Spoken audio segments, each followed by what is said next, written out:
4 months ago, Sony was looking unbeatable.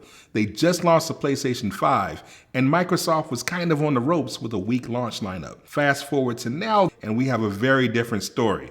Jason Schreier just put out an explosive article about Sony's focus on AAA gaming, and the future's looking a little shaky. You might have seen this coming. Yeah, this article was a bombshell for a lot of people. Over the past few years, Sony's been clearly putting their eggs into the basket of AAA gaming. If you look at Ghost of Tsushima, or The Last of Us, or Spider-Man, or any of the hit after hit after hit that Sony's had, it's clear these games are incredibly expensive, prohibitively expensive, unless they hit.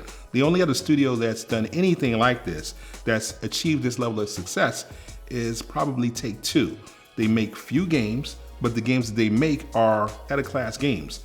And because of that, when they sell those games, they sell in phenomenal numbers with long-lasting legs and high returns. It's almost like Sony's going for the Apple meets Nintendo model. It doesn't matter if some of the third parties drop off, as long as the premier top-level content drives the people to the console. They can also charge a premium price because no one's putting this kind of budget into their games. Not EA, not Ubisoft, nobody, and Sony knows it. If they hit, they make lots of money. You don't have to waste time with the smaller titles. I'm not saying that that's a good strategy or one that fans like, but it is a strategy, and one that Sony has been successfully doing for the past few years. Last week, fans were upset that Sony announced that they would close the Vita store. Sony wouldn't be selling any more games for its handheld platform, and developers that wanted to make games wouldn't have a store to sell them on. So anybody who's been spending the past year or so making games for that platform, you're kind of SOL. This pissed off a lot of developers, but if you think about it from Sony's perspective, and again, I'm not making excuses for it, I'm just applying a reason. Why do they need to continue to support a handheld? Streaming is apparently the future, so if Sony can successfully figure out whatever their streaming thing is, they can stream all of their top tier games, their PS4 games, their classic library. They can stream it to your iPhone or your iPad, pair it with your Bluetooth controller, and they win. It's not something that we want to hear, but it is what it is. So let's talk about this article by Jason Schreier. Sony's obsession with blockbusters is stirring unrest within PlayStation Empire. This new focus toward blockbuster gaming is interesting for a few reasons. Early in the article, Jason talks about Sony's Oregon-based studio Bend, which is the Sony that put out Days Gone.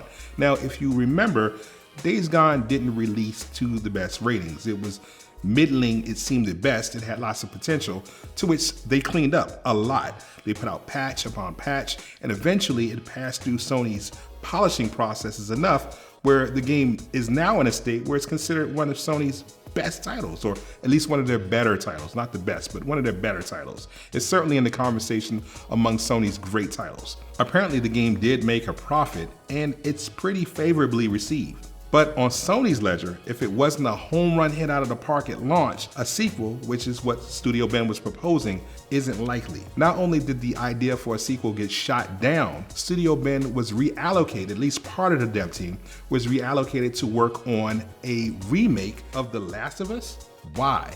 Let's speculate on what Sony's business strategy could be going forward, giving it a fair shake. We already know that Sony is pushing its direction toward AAA top-tier games, and we know why. They want to be very forward-facing and gain the dominating public opinion of what's the premier video game experience. Case in point, recently, you may know that Sony bought EVO. EVO is the premier fighting game tournament in the world, and now Sony owns that. This gives the impression that the best games, the best fighters, the best experiences are on PlayStation. Just recently, Sony signed an exclusive streaming deal with Netflix. We also know that Sony has made no secret of wanting to take their premier AAA franchises and move them into movies and television. When you take those brands and that partnership, it keeps you in the conversation. Welcome to PlayStation VR. Sony wants to be seen as the company of innovation. I fully expect the PSVR 2 to be the premier experience for VR gaming. The PSVR 2 is not coming in under $300. If you add the price of the console and you expect $300 to $400, maybe even $500, we're looking at an $800 to $1,000 buy-in. How do you cushion that kind of blow? Well, for starters, you make sure that your AAA games are also AAA VR experiences. Sony's strategy isn't confusing, it's not even new, it's just not popular. Sony's plans do make a kind of sense. Whether you value Microsoft's plan with Ultimate Game Pass and xCloud streaming, or Sony and want the best of the best of the best, whatever that is, on PlayStation hardware, these are two different strategies, and they might work, maybe.